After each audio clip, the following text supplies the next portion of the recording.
Juliette Drouard, extrait de La culture de l'inceste. L'inceste comme acte de domination au sein d'une société fondée sur le principe de domination. La société occidentale qui a colonisé le monde organise la production de biens et la reproduction générationnelle sur un modèle fondé sur la domination. Deux niveaux s'emboîtent et s'articulent. Un niveau de production et d'échange de biens de consommation à l'échelle d'une communauté nationale et mondiale, et un niveau de reproduction, procréation et soins des corps à l'échelle d'une communauté nucléaire qu'on appelle famille. Il pourrait en être tout à fait autrement. Par exemple, que la production et la reproduction s'effectuent tous deux à l'échelle locale d'un groupe. On peut reconnaître une logique capitaliste, tayloriste, de segmentation des tâches dans la répartition actuelle. La logique des dominations faisant que la production des biens de consommation organisés aux échelles nationales et mondiales profite d'abord aux pays des Nord, aux blancs et blanches, et aux riches.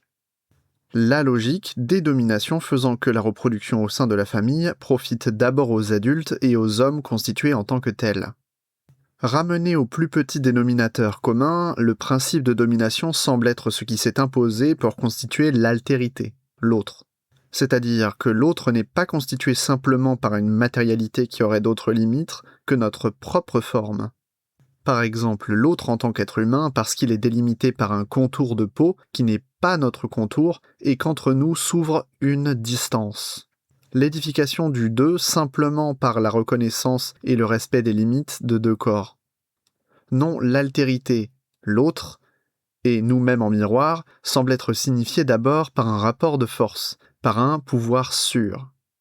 Disons pour prendre les êtres humains que nous existons très peu en tant que personnes mais en tant que femmes. Blanche-noire, riche-pauvre, adulte-enfant. C'est-à-dire que notre identité et notre existence sociale se constituent par les liens de domination que nous entretenons avec les autres, dans des positions de dominant-dominé tournantes, édifiées arbitrairement aujourd'hui par la race, la classe, la validité, l'âge, le sexe, qui pourraient l'être par d'autres critères.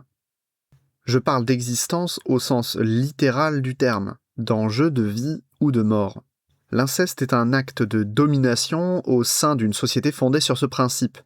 Il consiste à se servir de l'autre à des fins utilitaires, tout en affirmant une position de domination.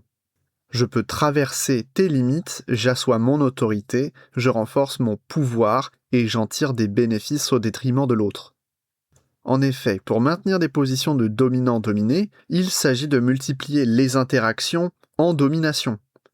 Les positions de domination ne s'affirment pas ex nihilo, mais en lien avec cet autre, par une pluralité d'actes la signifiant.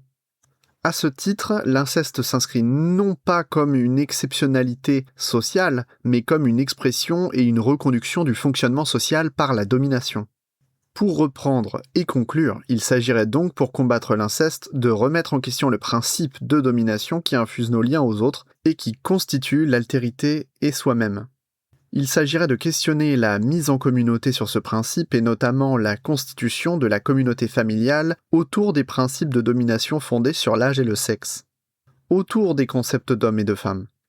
Concrètement, il s'agirait de conscientiser ces enjeux et d'apprendre et de proposer l'apprentissage à tous et toutes, et le plus tôt possible, des notions de limites corporelles, de consentement et de consensus, de les interroger et de les pratiquer dans sa vie quotidienne. Il s'agirait de prendre une responsabilité collective, car nul ne peut tremper dans ce bouillon de culture et en ressortir indemne. Nul ne peut prétendre grandir dans ce cadre et s'abstenir de se constituer par l'exercice du pouvoir sur l'autre.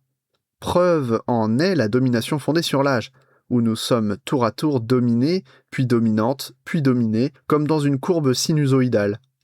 L'agisme n'est plus au profit de certains, mais au mépris de tous et toutes. Au mépris de notre passé et de notre jeunesse, au mépris de notre futur et de notre vieillesse. Il est urgent de se pencher sur l'agisme pour comprendre que nous sommes toutes et tous concernés par le pouvoir sur l'autre et l'écrasement de nous-mêmes.